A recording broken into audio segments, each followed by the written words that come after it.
My special coordinator for the Middle East process, Tor Venesland, will follow with his We take you regular live to the United Nations to listen to the Secretary General, Antonio Guterres, speaking now on a meeting to discuss the situation in Gaza. Was approved in a context of widespread death and wholesale destruction unleashed by the conflict in Gaza and Israel. According to Israeli authorities, more than 1,200 people were killed, including 33 children, and thousands were injured in the abhorrent acts of terror by Hamas on 7 October. Some 250 people were also abducted, including 34 children. And there are also numerous accounts of sexual violence during attacks that must be vigorously investigated and prosecuted. Gender-based violence must be condemned anytime, anywhere. Mr. President, according to the de facto authorities, more than 14,000 people have been killed since the start of the Israeli military operations in Gaza. Tens of thousands of Palestinians have also been injured, with many more missing. In Gaza, more than two-thirds of those killed are reported to be children and women. In a matter of weeks, a far greater number of children have been killed by Israeli military operations in Gaza than the total number of children killed during any year by any party to a conflict since I've been Secretary General, as clearly indicated in the annual reports on children and armed conflict that I have submitted to the Council. Over the past few days, the people of the occupied Palestine territory and Israel have finally seen a glimmer of hope and humanity in so much darkness. It is deeply moving to see civilians finally having a respite from the bombardments, families reunited, and life-saving aid increasing. Mr. President, Resolution 2712, and I quote, demands that all parties comply with their obligations under international law, including international humanitarian law, notably with regard to the protection of civilians, especially children. It is clear that before the pause, we witnessed serious violations. Beyond the many civilians killed and wounded that I have spoke of, 80% of Gaza's people have now been forced from their homes. This growing population is being pushed towards an ever smaller area of southern Gaza, and of course, nowhere is safe in Gaza. Meanwhile, an estimated 45% of all homes in Gaza have been damaged or destroyed. The nature and scale of death and destruction are characteristic of the use of wide-area explosive weapons in populated areas, with a significant impact on civilians. At the same time, rocket attacks on population centers in Israel by Hamas and other groups have continued, along with allegations of the use of human shields.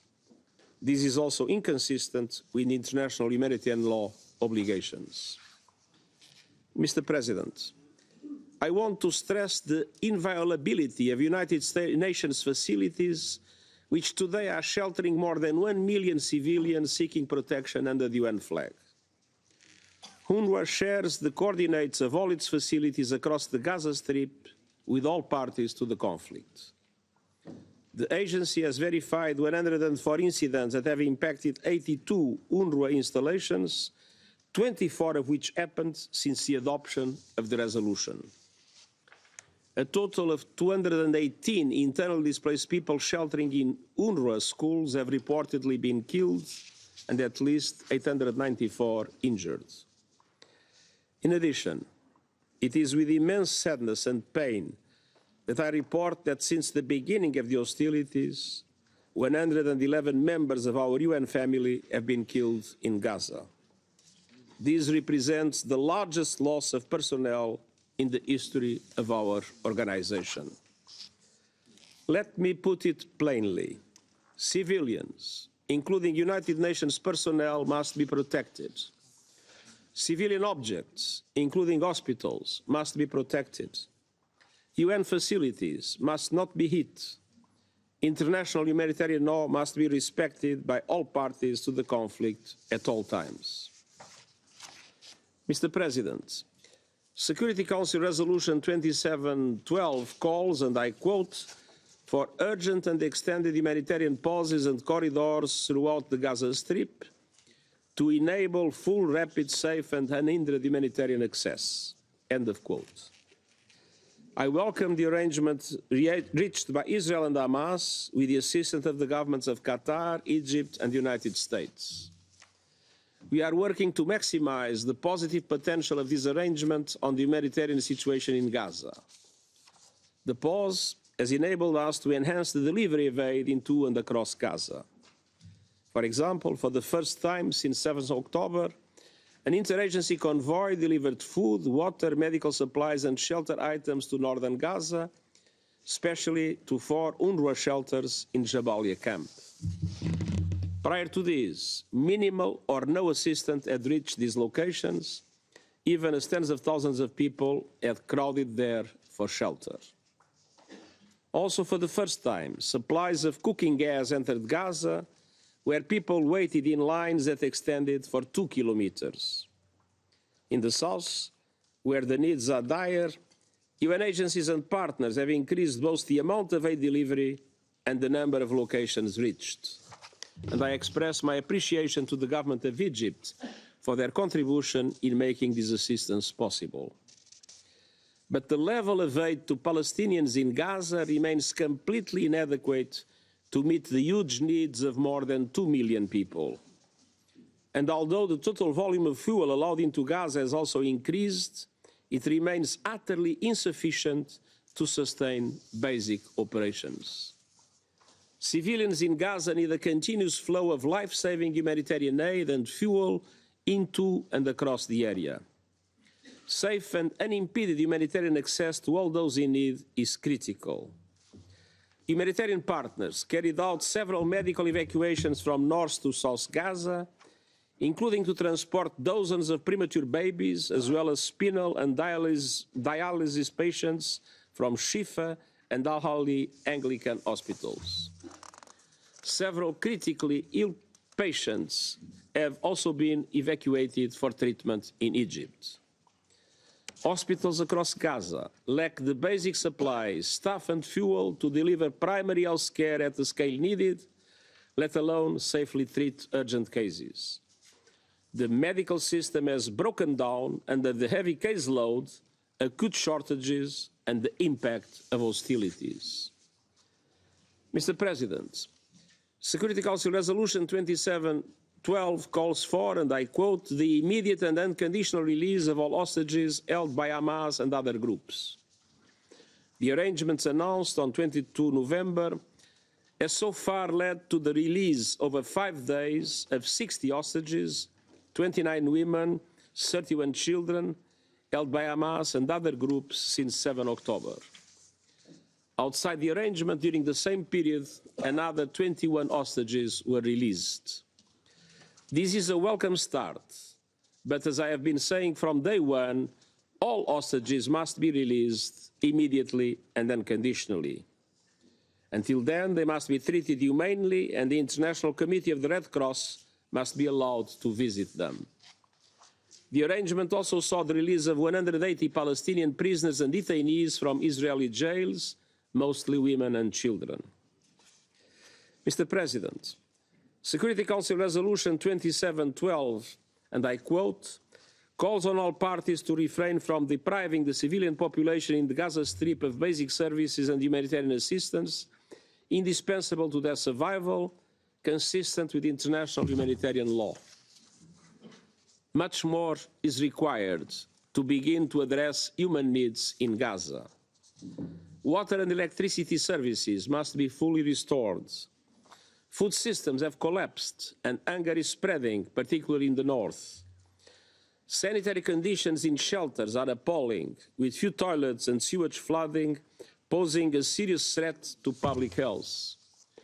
Children, pregnant women, older people and those with weakened immune systems are at greater risk. Gaza needs an immediate and sustained increase in humanitarian aid, including food, water, fuel, blankets, medicines, and healthcare supplies.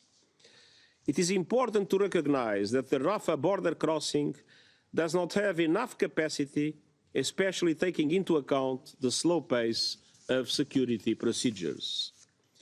That is why we have been urging the opening of other crossings, including Kerem Shalom, and the streamlining of inspection mechanisms to allow for the necessary increase of life-saving aid.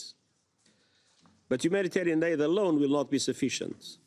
We also need the private sector to bring in critical basic commodities to replenish completely depleted shops in Gaza.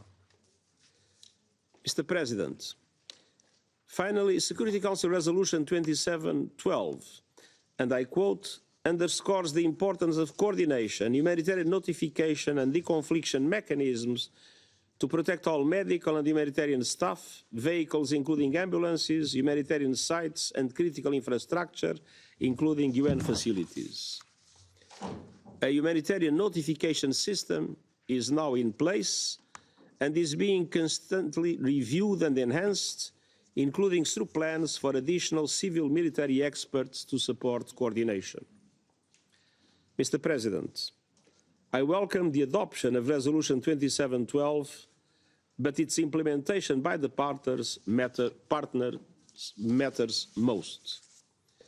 In accordance with the resolution, I will revert to the President of the Security Council with a set of options on effectively monitoring the implementation of the resolution.